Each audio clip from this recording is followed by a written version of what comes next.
Hi, everyone, and good afternoon. And welcome to today's webinar.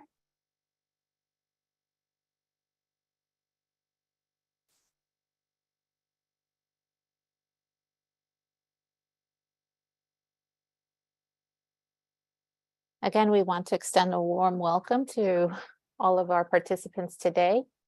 And thank you for joining us for Understanding Human Trafficking for Mental Health Professionals. This is session 1, Understanding the Foundation of Human Trafficking. And our presenter today is Dr. Sophia Jones. This webinar is sponsored by the Northeast and Caribbean Mental Health Technology Transfer Center. We're a SAMHSA-funded technical assistance and training center. And we enhance the capacity of behavioral health workforce to deliver evidence-based and promising practices to individuals with mental health conditions. And we provide this to a region too, as well as other regions. If you are joining us from outside of our region, we cover New York, New Jersey, the Virgin Islands, and Puerto Rico. The MHTTC provides training and technical assistance focused on evidence-based practices for people with serious mental health conditions, including illness management and recovery, supported housing, support employment, and support education. We also address comprehensive school-based mental health services and support, wellness and recovery for people with mental health conditions, and for providers, and mental health and recovery among Hispanic and Latinx populations, and online self-paced education courses covering some of these topics. As a reminder, all of our training, technical assistance, and resources are available to you at no cost. We invite you to subscribe to our email listserv so you can receive notices of our upcoming training events and programs.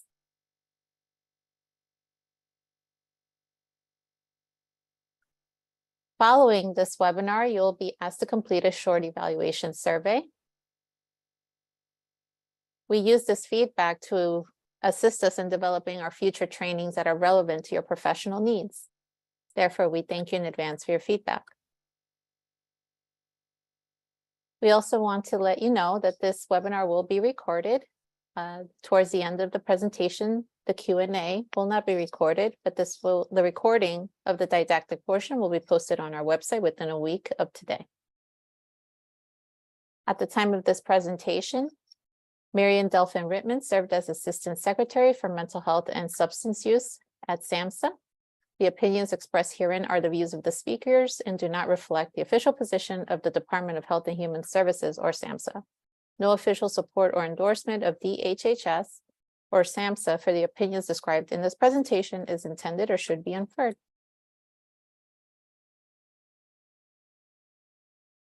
We encourage you to interact with our presenter during the webinar by using the chat feature. Please post any comments or questions you have in the chat, and I will collect your questions as we go and ask them of the presenter during the Q&A time towards the end of the presentation. During the webinar, our presenter may pose questions to you. Please use the chat feature to answer those questions. As a reminder, the MHTTC network uses affirming, respectful, and recovery-oriented language in all activities. We also like to remind you of our 988 Suicide and Crisis Lifeline resource for people who are experiencing suicidal ideation, mental health, substance use crisis, emotional distress, or people concerned about someone else in crisis. Now let's begin our webinar. We have with us Dr. Sophia Jones. So Dr. Sophia Jones is a training and consultation specialist with the Rutgers Behavioral Health Research and Training Institute for the Children's System of Care Training and Technical Assistance Program. Dr. Jones has over 18 years of experience in the behavioral health field, specializing in culturally competent focused crisis intervention and service plans. She brings years of experience working with children and family diagnosed with mental illness from the New Jersey System of Care. Dr. Jones continues to advocate for health equity and equal access to mental health services. She specializes in healthcare professional and corporate development training programs focused on working with families living in poverty, health disparities, health and public policy, anti-racism, human trafficking, cultural competence, implicit bias, effective team building, diversity, equity, and inclusion and belonging, the culture of hip hop, developing rapport with children and families, and safety in the community. Dr. Jones earned a doctorate from Seton Hall University and is a strong advocate against human trafficking. At this time, I'd like to welcome Dr. Jones, and I will turn it over to her. Thank you so much, Kathy, for that warm introduction. And I'm just looking at the chat box and I'm seeing all of these people that are coming in from different parts of the country and the world just to come in and have a discussion with us about human trafficking. For me, this is extremely warm, a warm introduction from everyone because just looking at the people who are interested in human trafficking allows me the opportunity to reflect on 10 years ago when I was first introduced to this conversation about human trafficking and how this can impact not only our children and families within New Jersey, but also throughout the world. So again, I'm excited to see everyone here. We're going to begin today to talk about and set a foundation for the next 2 trainings that are going to accompany this first workshop. In the time that we are going to share this information, I'm encouraging you to ask questions. I'm also encouraging you to reflect on your community, on your place where you are working, on a lot of places that this may be occurring. And often we have victims of trafficking that are just hidden in plain sight. Um, our objectives today are fairly simple. We do have a short period of time, but we want to talk about defining human trafficking and what that is. Throughout the training, I'm also going to give you some information in the form of questions, which are asking, what are some myths and facts, right? Because there's a lot of storytelling and there's a lot of information that's being dispersed, but what are some myths and facts? We're also going to talk about the different forms of human trafficking. Often when we come into this space, people are interested in only sex trafficking, but there's also different forms of trafficking. We're going to talk about this in the form of how this shows up, right? And often it is a sense of stealing someone's freedom, right? Their freedom to be a young person in this world, this freedom to grow up as an adult and not feel oppressed. And towards the end of the training, we're going to talk about red flags, whether you are a clinician, whether you are a social worker, or whatever role that you are playing in your organization. What are some things that you need to be mindful of? I just want to kind of cue you in to how I kind of have conversations about human trafficking. And a lot of the information that I share comes from the Children's System of Care in New Jersey. During our Q&A, we will share some of your insights in terms of where you are working. So I just want to be mindful of that. When we think about human trafficking, often there's a lot of myths and there's a lot of facts that come into play. And often people will, come up and say, is human trafficking always equated with violent crime? And for the most part, when we think about this, it is actually a myth. When we talk about human trafficking, it doesn't always have to involve a violent crime. It does not always have to involve abuse. The abuse can be in different forms. It could be physical, it could be verbal abuse. There's a process for which people are groomed into this system of human trafficking. And so when we think about this idea of it just being associated with a violent crime, that is a myth. The other question that comes into play often is, all human trafficking involves sex? And as I mentioned earlier, that is not the case. There are different forms of trafficking, which include labor trafficking and also organ trafficking. When we talk about trafficking or trafficked persons and that they are always from another country or an immigrant from other countries, this is also a myth. When we have these discussions about trafficking, often there's this confusion about human trafficking and smuggling, and we'll talk about that in just a few minutes, that there is a clear difference.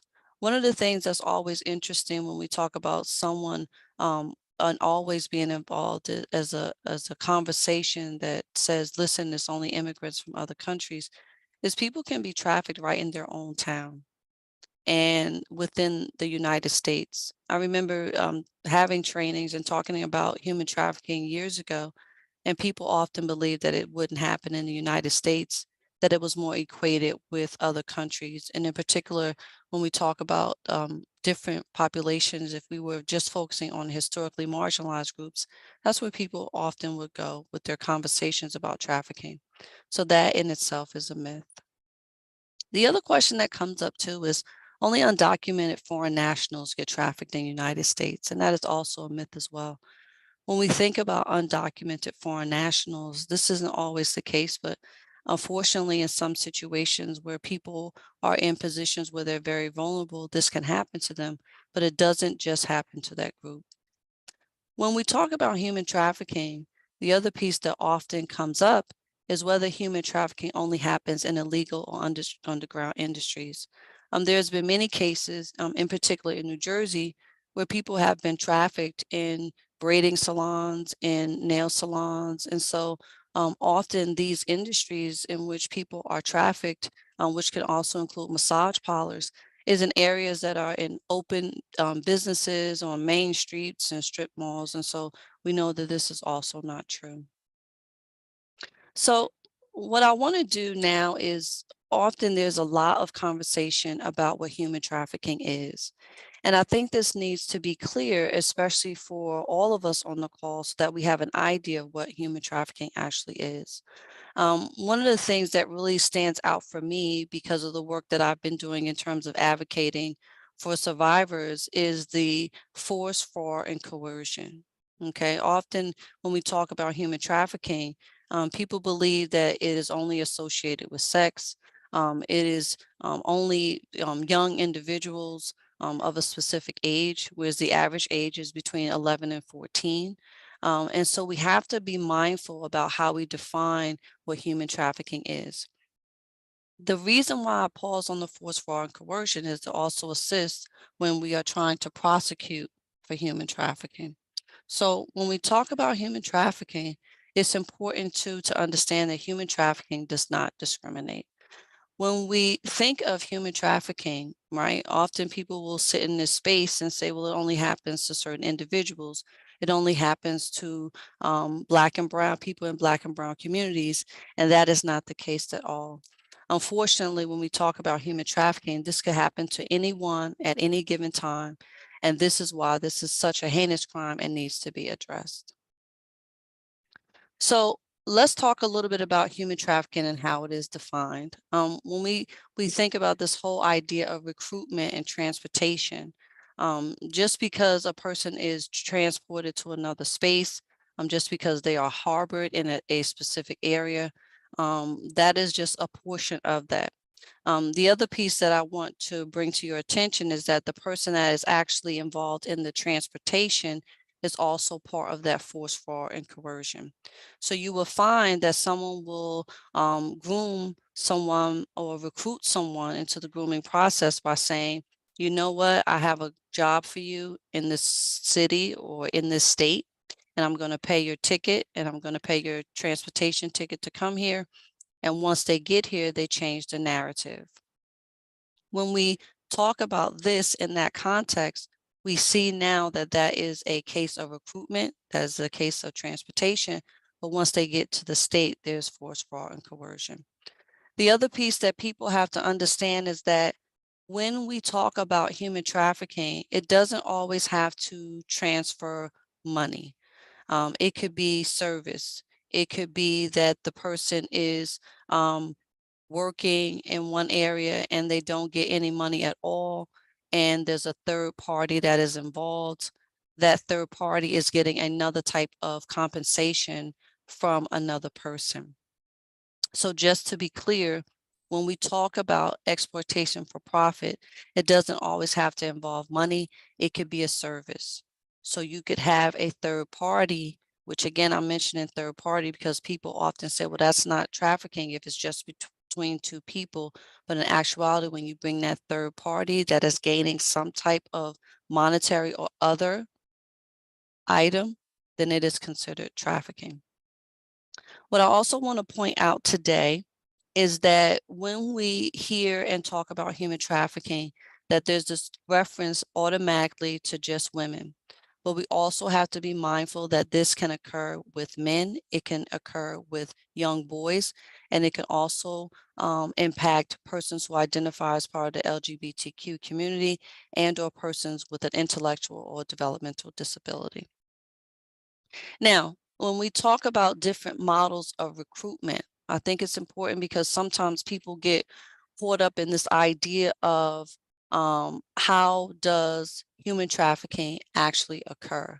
And I'm giving you this model because I think that this model really speaks to how the process occurs. But I also want to be mindful that there is no playbook or specifics that happen um, with every person that is recruited.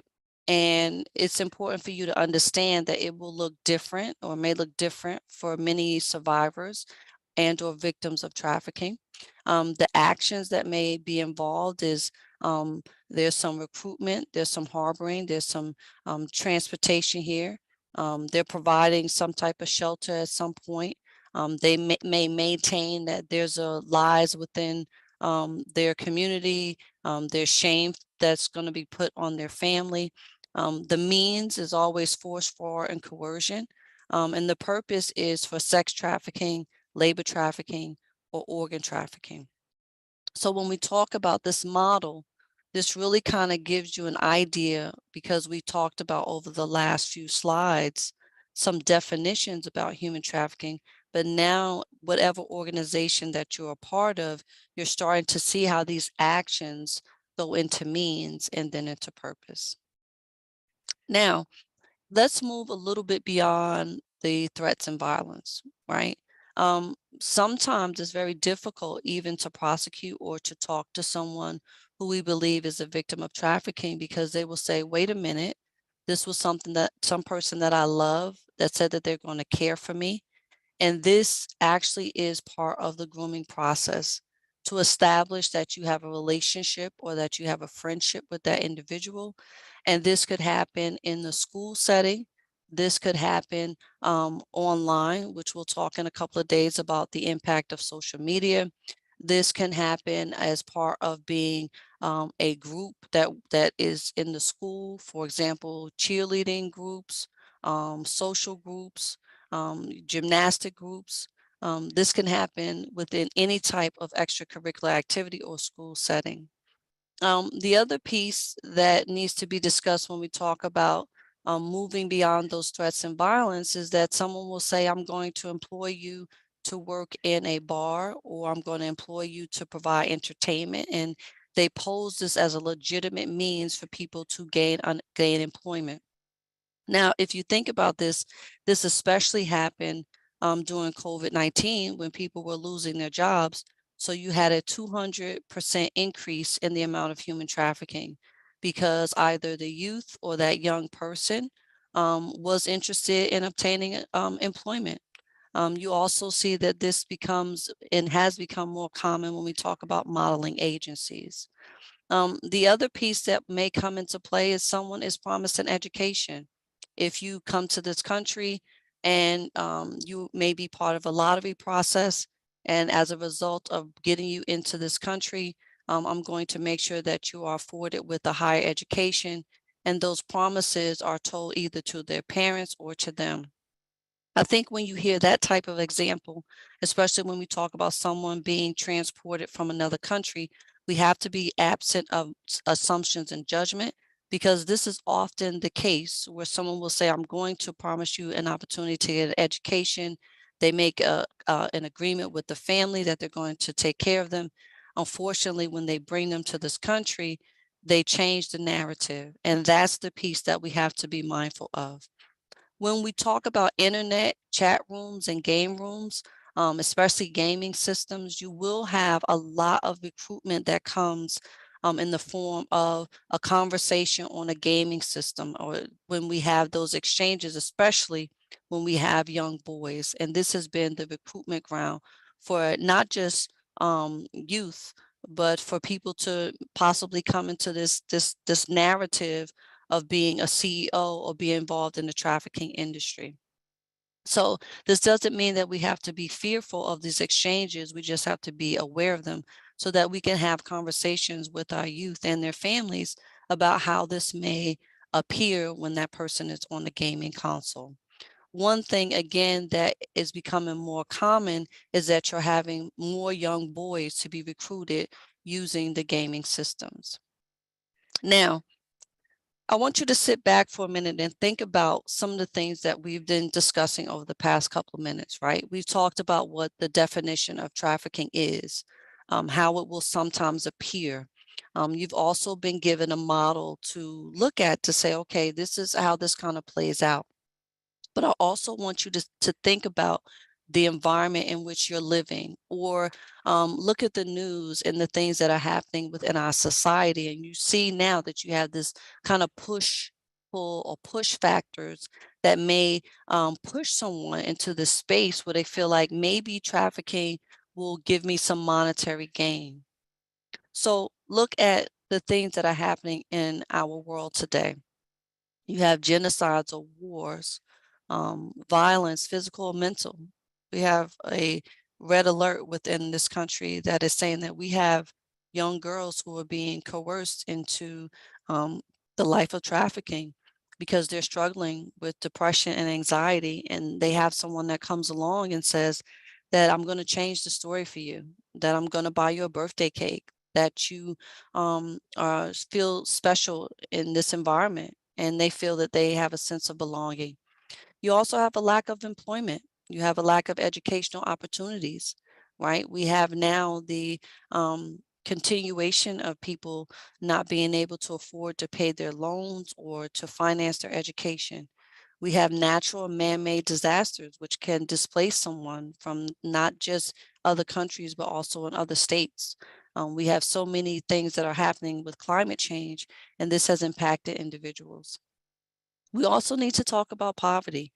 We have millions of individuals in our country who are living in poverty. And so if someone comes along and says that you can make $1,000 in a week, and that you only have to service their friends for that time being, it sounds like something that people may, consider. When we talk about someone being impacted by trauma, if you have a history of trauma, it's very easy for young individuals to just become accustomed to being part of what is considered a stable and to go in with this group of individuals because they have a sense of belonging or they have a history of trauma. When someone has unstable housing and someone can proposition them to say, you know what, if you do this sex act, then actually I'm going to be able to afford to pay for your housing or to pay for your rent. So when we talk about this idea of trafficking, sometimes people get in their mind, well, if you're strong-willed or if you come from a specific socioeconomic background, that this can be something that you can push through or say no to. But I'm offering you this opportunity to sit with this idea of this push-pull model and the pull factors that can actually impact someone into moving into this area where they can't quite navigate their way out. Now, the pull factors can be very interesting for individuals who are sitting in this place of unemployment. Well, I'm going to offer you a job. I'm going to offer you the opportunity to get a degree. I'm actually going to give you a quality life, especially if you have young girls who have a very low self-esteem, right? And no one has ever told them that they love and care about them. If you are feeling that you're not safe and secure, that yes, I'm here, but someone in my family is abusing me, right? The family is in need for essentials, and the youth feels obligated to step up, right? Or fear of deportation or death. So when we talk about trafficking in the sense, there are a lot of things that we have to consider, and one of them is the push-pull factors. Now, the other thing that I want to bring up, because I think this is also important as well, is there's often these blanket statements that come out and they give us these numbers and they talk about how this is a very, very lucrative business for so many individuals who feel that it is okay to traffic others. I think that it's really begs us to question, how does this even happen to the families and the youth that we are working with? When you talk about 40.3 million people who are trafficked, and 1 in 4 are children, and that because someone feels that it's okay to exploit another person, that the revenue gain is approximately $150 billion. So we're talking about the combination of companies like Starbucks and Walmart or Amazon, right?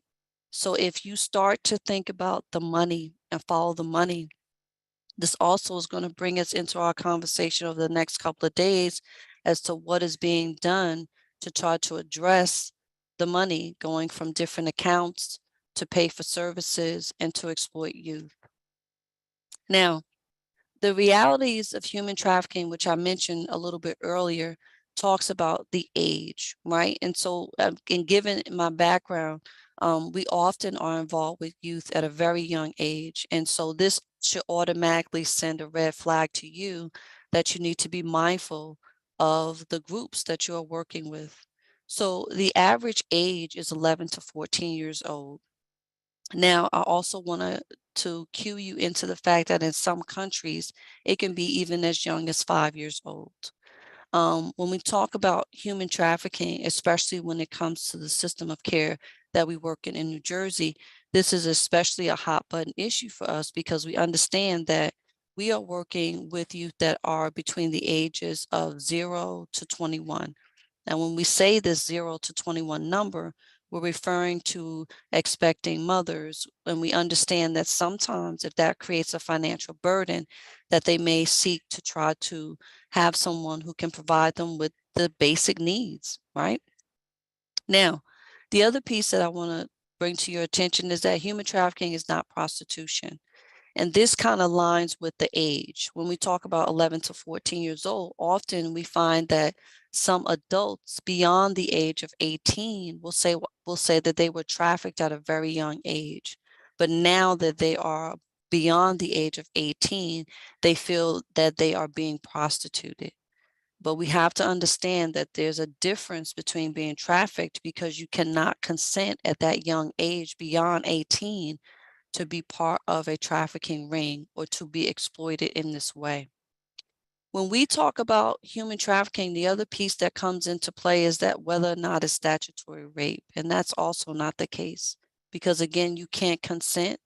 And as you are following in the information that I'm providing, you realize that there's a third party, and that third party is gaining something, whether it's monetary or otherwise, from the exploitation of that child. So in New Jersey, 16 years of age can legally consent to have sex with an adult. But again, that does not include the third party. So once you include the third party, that is when we consider that human trafficking. Now, if we talk about human trafficking by the numbers, and you think about the amount of trauma that comes with being raped, with servicing multiple Johns, um, we have to understand that many of the youth that we are talking about have gone missing. And we want to use the term gone missing because we don't want to try to say that someone has run away or was thrown away because these are children, right? And we realize that when we have this large amount of individuals that have gone missing, that we need to be mindful because we know between 24 to 48 hours, they can be approached by a trafficker.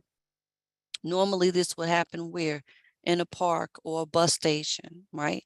So when we see that someone has gone missing, we need to be mindful that there's someone out there that is looking to lure them into this world of trafficking.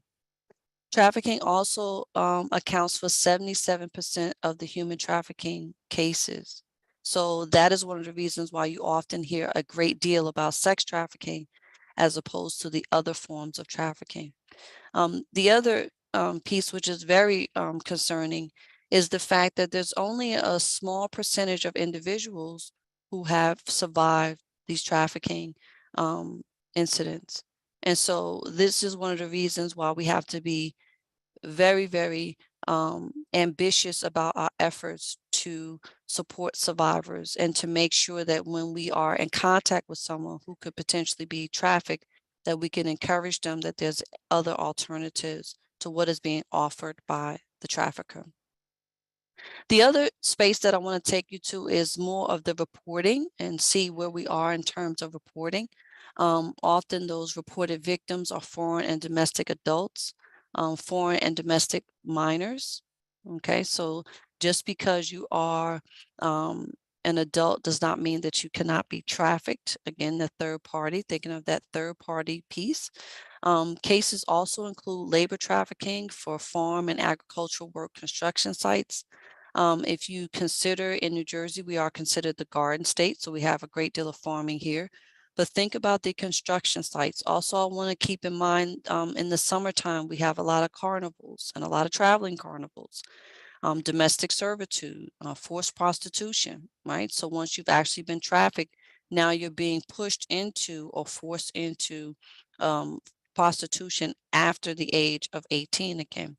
And then again, thinking about what does this look like for someone if it is a combination of them working throughout the day and then being trafficked at night. So when we talk about immigration, something that often comes up is this idea of immigration and trafficking versus smuggling, right? So we have to be mindful that they are different. Now, I'm not saying that one is better than the other, but I'm saying that they are different. Smuggling really assumes that that person is saying, I want to be smuggled into the country. And often people will agree to that and say, you know, I'm going to pay someone to smuggle me into another country. And that's a violation of national boundaries. And we understand that. What we are finding is that once that person is brought into the country and you have that crime against the border and the transportation based, and it requires border crossing, and often that's voluntary. You should see that on the left side of your screen. But on the right side, this is where we start to make that distinct comparison that trafficking is a crime against a person. It is exploited based, so you are exploiting that individual.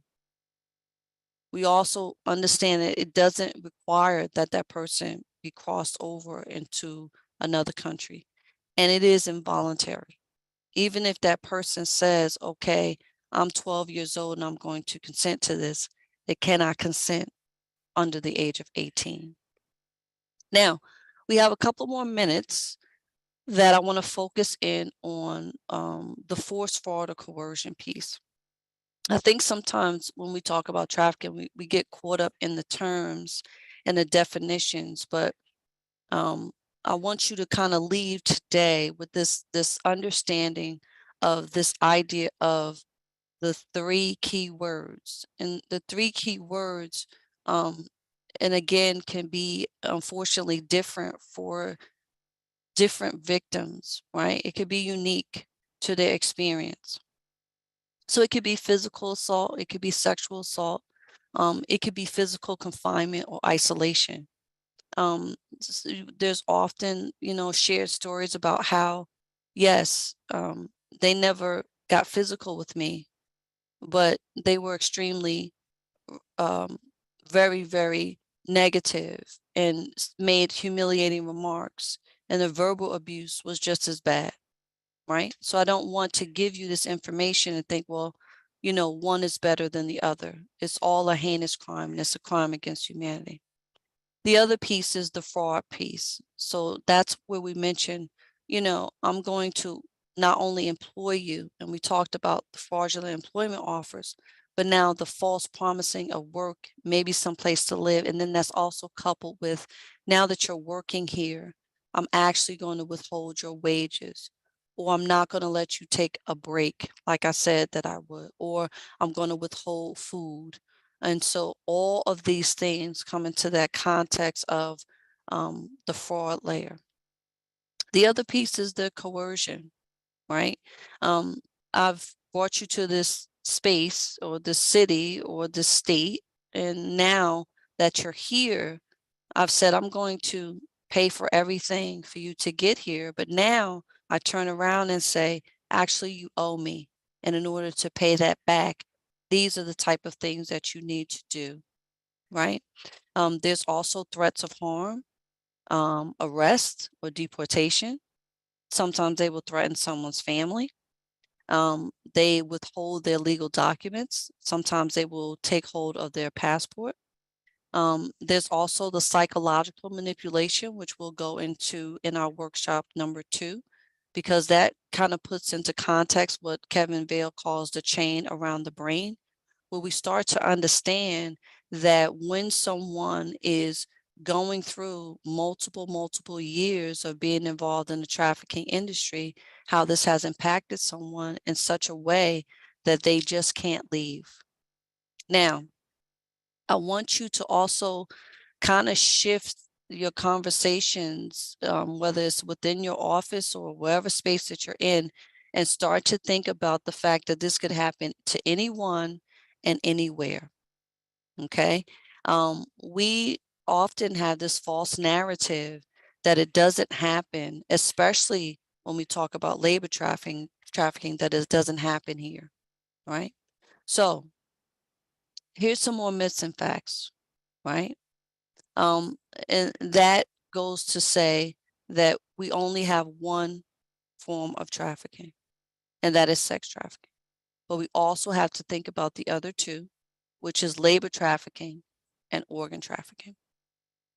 Now, we talked a lot about sex trafficking briefly. I guess I should say we always need more time, but we're talking about sex trafficking, and that is what often comes up with individuals is the fact that when we think about um, human trafficking, we're talking about sex, we're talking about Super Bowl, we're talking about connection to large events, but we also have to think about the other forms of trafficking. Now, just to add on to the sex trafficking piece, pimp controlled, commercial front brothels, so sometimes it may be massage parlors or also escort services. But when we move into labor trafficking, it looks a little bit different because now you're talking about forced labor on top of the debt bondage that we discussed. When we talk about labor trafficking, I think it's important too that we think about how it can impact someone. When I gave you that example that says, listen, you may have an individual that is working throughout the day and then they are trafficked in a sex trafficking portion of that ring at night. Often what comes into play, especially when we think about a person who is constantly being told that they have to work, moving from space to space, often being told to change their name. There are several conditions that may come with working in that industry. Chronic back pain, visual and respiratory problems, possible scars from beatings, headaches from multiple hits to the head. Hearing loss can also be something that comes up regularly with a person who's been trafficked, labor trafficked, cardiovascular and respiratory problems, and also having amputations because they want them to continue to work. Now, I want you to think about also construction sites. People will be lured into this idea of doing construction work just for that day. And what does that look like in terms of that work for the day? It could be, let me give you I want you to give me your cell phone. We're going to move from space to space to space. They don't return them to the place that they picked them up. There's no communication with their family, right? So there's this idea that they're laying the foundation of fear as well. Now, we've talked extensively about sex trafficking because I know that most people are very familiar with that one. And we've laid a foundation for what labor trafficking looks like. So this should kind of raise your awareness about how often this can occur just as much as sex trafficking. The other piece that I want to talk about focuses on organ trafficking. This to me was very interesting in the way that it can present because it involves multiple people at different levels to transport one organ to another person. And in between there is again that compensation, whether it is monetary or otherwise, for an organ. You have people who are involved with a mortuary business. You have someone who may be part of a hospital staff, or you have someone who may be an EMT. That is not to say that these people are corrupt, but in order to transport organs, we understand that there's a time factor involved, and that we have to be mindful that in order to do that, you have to have people in place to transport the organs. At one point, for me, it was very clear that this could happen because many of us may watch television shows and they glamorize this, but even if you look on the news, if you look through social media, you see that people will come and say, you know what, I got documentation that they had serial numbers that was attached to any type of transplants, and that was some suspicious activity. So when we talk about organ trafficking, believe it or not, this can happen. It is extremely underground, many of the trafficking, the forms of trafficking that we're discussing, but it is very lucrative, especially if you think about the amount of people who are on the waiting list for kidneys alone. And if someone has the means to make that happen, they will do that. Now, before we kind of start to transition into other information that's going to set the foundation for our workshop one, I want you to think about what are some of the red flags. Now, I know for me, when I was working in New Jersey, in particular with individuals who were struggling with their mental health, there was a lot of red flags that I felt that I missed. So I want you to sit back and think about whatever profession that you're in particular if you're working in communities, if you're in contact with individuals on a regular basis, if you're working in an ER, if you are a clinician. What does that exchange look like? Who is coming into the office with them on a regular basis? Do they have the same tattoo? Are they able to speak freely? What are some other things that you are noticing? So this is why you're going to see often this referral back to red flags. Now, I say this because I don't want you to sit with the checklist and say, well, I didn't see this one and I didn't see this red flag. I didn't see.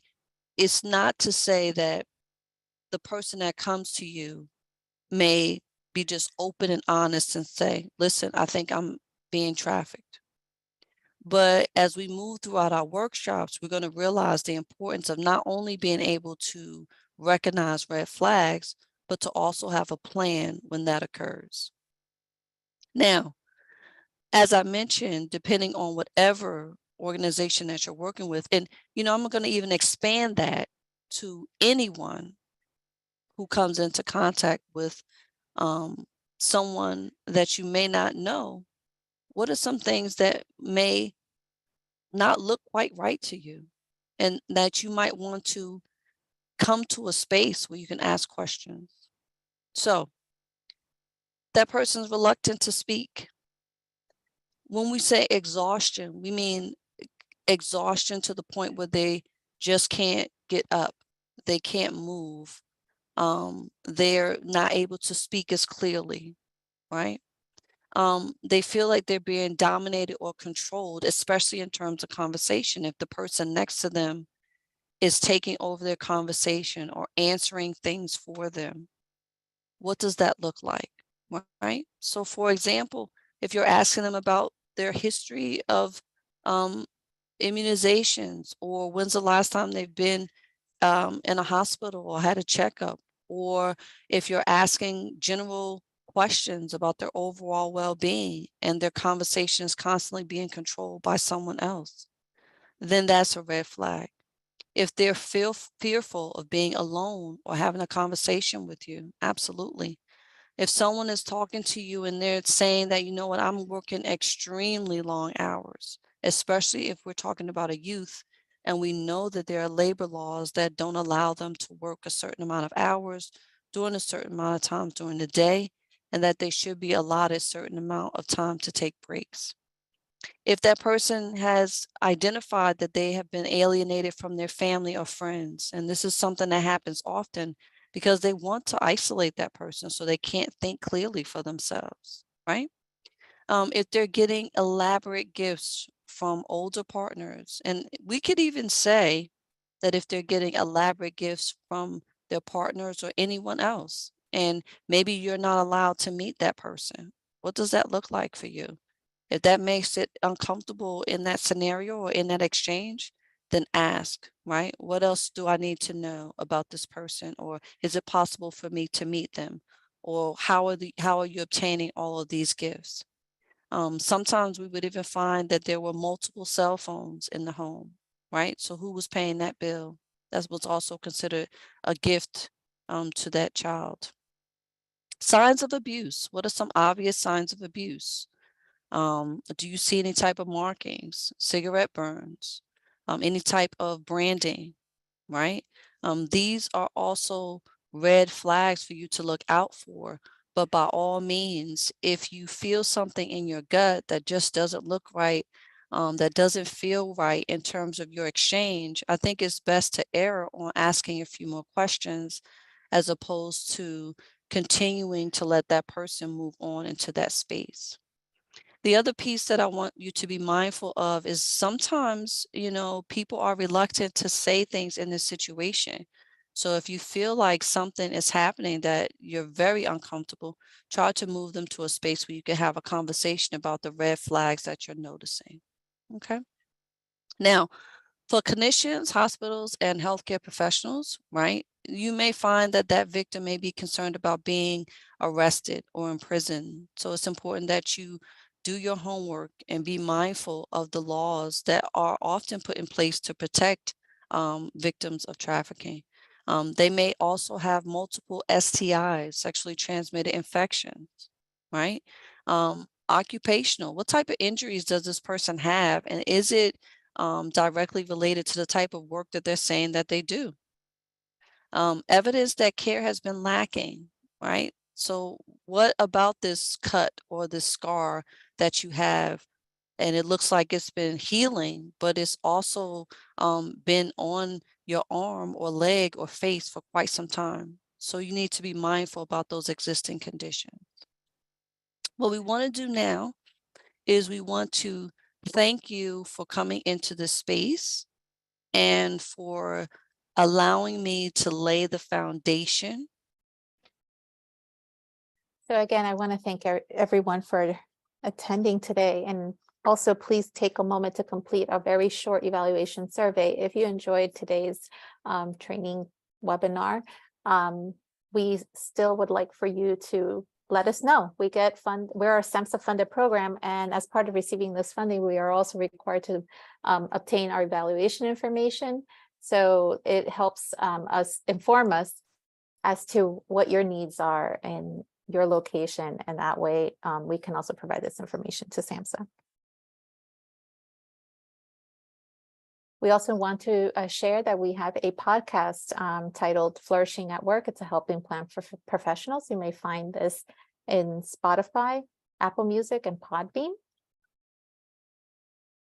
And if you missed any of our previous webinars hosted by the Northeastern Caribbean Mental Health Technology Transfer Center, you may access the webinar recordings as well as the slides by going to our website and going into our products and catalog, and that's where you'll be able to download the slides and recording. As I mentioned in the chat, everyone will receive a certificate of completion within 7 days of today. And also you'll receive a link to the recording only for the recorded portion, not the Q&A.